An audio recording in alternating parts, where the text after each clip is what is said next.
یہ بہت ضروری ہے سمجھنا کہ ویجیلنٹ ہونا، چوکس ہونا اور ایک ویجیلنٹی میں، ویجیلنٹ ہونا اور ایک ویجیلنٹی میں بہت زمین آسمان کا ایک میسو فرق ہے۔ ویجیلنٹی کیا ہے؟ ویجیلنٹ یہ ہے کہ آپ جب کسی برائی کو دیکھیں، کسی ظلم کو دیکھیں، تو آپ ایک جمہوری طریقے سے، پرامن طریقے سے آپ اس برائی کا خاتمہ کریں، احتجاج کریں۔ اگر آپ دیکھتے ہیں کہ غریب ہے، جس کو اسپتال میں ایک بیڈ نہیں مل رہا ہے، جیسا کووڈ کے دوران ہوا تھا، تو اس کو مدد کرنا وہ ویجیلنٹ ہے۔ اگر ہم دیکھتے ہیں کہ ہمارے معاشرے میں، ہمارے محلے میں ایک شوہر ہے جو اپنی بیوی پر تشدد کرتا ہے، مار پیٹ کرتا ہے، تو اس کو روکنا، یہ ویجیلنٹ کی نشانی ہے۔ اگر کوئی بچے ہیں جو علم سے، تعلیم سے محروم ہو رہے، تو اللہ نے آپ کو قابل بنایا، تو آپ ان کو علم کی شمع ان کے لیے روشن کر رہے ہیں، وہ ویجیلنٹ ہے۔ مگر ویجیلنٹ ہی وہ لوگ ہو جاتے ہیں جو یہ سمجھتے ہیں کہ ہمارے پاس ایک طاقت آ گئی، ایک موب کلچر کو اپنا لیں گے، اور ویجیلنٹی بن کر اپنے مقاصد کو تکمیل کرنے کے لیے، اور وہ مقاصد میں نہ برائی کو برائی مانتے ہیں، نہ ظلم کو ظلم مانتے ہیں۔ تو یہ بہت ضروری ہے کہ ایک ویجیلنٹ میں اور ویجیلنٹی میں اس فرق کو محسوس کیا جائے۔ اور یقیناً جب تک ہم اپنے دل میں برائی کو برائی نہیں مانیں گے، ہم جب تک اپنے دل میں، اپنے سوچ اور اپنے فکر میں ظلم کو ظلم نہیں مانیں گے، ہم یہ ویجیلنٹ نہیں ہو سکتے ہیں۔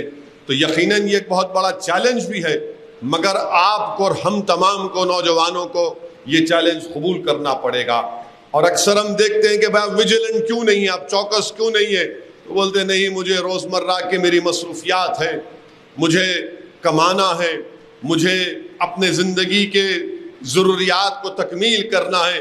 دین اسلام آپ کو کبھی نہیں روکتا آپ کے زندگی کے ضروریات کو تکمیل کرنے کے لیے، مگر یہ جو ایڈجسٹ کرنے کی پالیسی ہے، یہ جو ایڈجسٹ کرنے کی پالیسی ہے کہ نہیں مجھے اپنے روزمرہ کے سٹرگلز ہیں، اور یہی قسم کے لوگ برائی کو ریشنلائز کر دیتے ہیں، یہی قسم کے لوگ ظلم کو ریشنلائز کر دیتے ہیں، اور پھر یہ آگے بڑھ کر ایسا ہو جاتا ہے کہ اپریشن کو بھی مان لیتے ہیں۔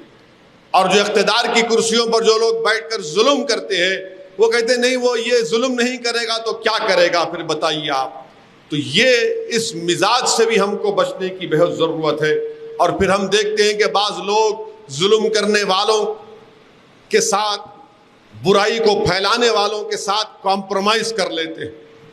تو اس لیے بہت ضروری ہے کہ یہ جو سمجھوتا، اگر ہم حالات کے ساتھ سمجھوتا کر لیں گے، اکثر دیکھتے ہیں کہ لوگ جسٹیفائی کرتے ہیں حالات سے سمجھوتا کر لو۔ میرے بھائی، حالات سے سمجھوتا نہیں، اللہ کی رسی کو جو قوم مضبوطی سے تھام کے رکھتی ہے، حالات ان کے لیے بدل جاتے ہیں۔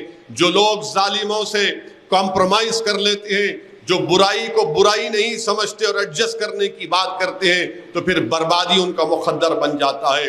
مجھے یہاں پر سن 57 کی جنگ آزادی کے وہ دو ضعیف خاتون کا قصہ یاد آ رہا ہے کہ جب انہوں نے اس وقت کے غازیوں کے ساتھ مل کر انگریزوں کے خلاف لڑائی لڑی، دو ضعیف خواتین تھے، اور جب یہ خواتین اپنے ہاتھ میں نہ ہتھیار، بس کڑھاڑی یا تلوار لے کر نکلتے، تو جو مسلمان فوج تھی تو وہ کہتے تھے کہ اماں رک جاؤ، ابھی ہم ہتھیار لے کر آتے ہیں، ابھی ہم گولیاں لے کر آئیں گے، ابھی اور لوگ آئیں گے۔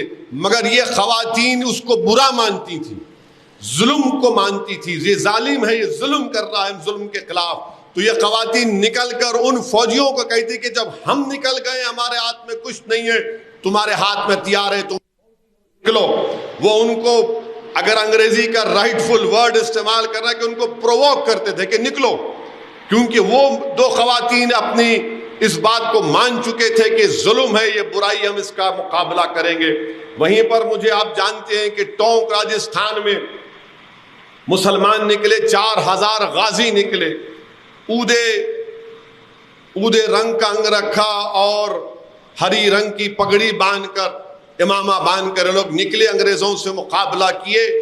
ان کے پاس ہتھیار نہیں تھا، مگر ایک عزم تھا، حوصلہ تھا کہ ظلم کر رہے ہیں انگریز، یہ برے ہیں، یہ برائی کو پھیلا رہے ہیں، انہوں نے اپنی جانوں کو قربان کر دیا، انہوں نے اپنے دل سے، اپنے جسم کے ہر اعضاء کو یہ کہہ دیا تھا کہ ظلم ہے، یہ برائی ہے، ہم اس کا خاتمہ کریں گے۔ اس وقت تک خاموش نہیں بیٹھیں گے جب تک کہ ہم اس برائی اور ظلم کو نہیں روکیں گے۔ تو اسی لیے بہت ضروری ہے کہ ویجیلنٹ ہونا ایسنشل ہے مسلمان کے لیے، ضروری ہے۔ ویجیلنٹی ہونا ضروری نہیں ہے، بلکہ ویجیلنٹی آپ ہوں گے تو پھر آپ ظلم کرنا شروع کر دیں گے۔ تو ماڈرن ڈیموکریسی میں ویجیلنٹ ہونے کا مطلب یہ ہے کہ آپ کو معلوم ہونا چاہیے کہ آپ کے فنڈامنٹل رائٹس کیا ہیں۔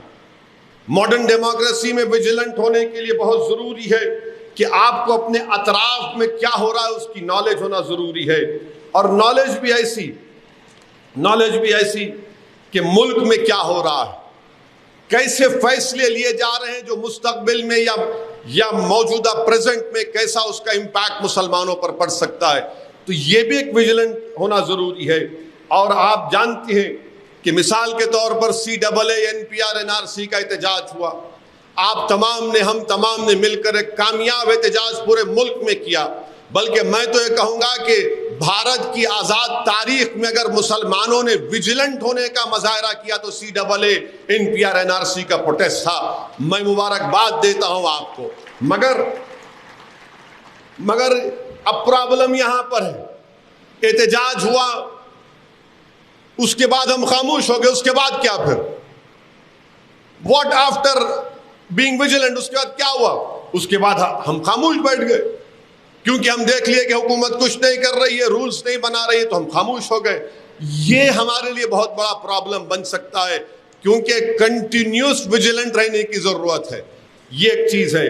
دوسری چیز یہ ہے کہ بہت سے مسلمانوں میں لوگ یہ بھی نہیں جانتے کہ سپریم کورٹ میں اب ایک کیس آ رہا ہے، اور شاید سپریم کورٹ اس کی سنوائی کا آغاز کرے کہ مسلمانوں کو اور کرسچنوں کو دلت سٹیٹس دیا جائے۔ بہت سے مسلمانوں کو نہیں معلوم، اور ہم کیوں بول رہے ہیں کہ دلت ہے، مسلمانوں میں، عیسائیوں میں ہے۔ اسے کوئی ڈینائی نہیں کر سکتا کہ کاسٹ ایک ریالٹی ہے ملک میں ہمارے، اور ہم ایکوالٹی کی بنیاد پر، آرٹیکل 15 کی بنیاد پر ہم یہ کہہ رہے ہیں کہ مسلمانوں میں دلت کرسچن ہے، دلت عیسائی بھی ہے، اور ان کو یہ پروویژن ملنا چاہیے۔ اور رنگناتھ مشرا کمیشن کی رپورٹ نے اس کی سفارش بھی کی، ایک ڈسنٹ رپورٹ تھی۔ ہم کو اس سے باخبر رہنے کی ضرورت ہے۔ اب جو لوگ اس کی مخالفت کر رہے ہیں، کیوں کر رہے ہیں؟ کیونکہ وہ جانتے ہیں کہ مسلمانوں کو اگر اس کیٹیگری میں شامل کر لیا جائے گا، جو انصاف کا تقاضا ہے، جسٹس کا مطالبہ ہے کہ ان کو شامل کیا جائے، مسلمانوں کرسچن کو، ان کو ڈر یہ لگ رہا ہے کہ وہ ریزرو سیٹس ہیں پارلیمنٹ کی، یہ یہاں سے جیت کر آئیں گے۔ تو اسی لیے ان چیزوں کے بارے میں بھی آپ کو اور ہم کو ویجیلنٹ رہنے کی ضرورت ہے۔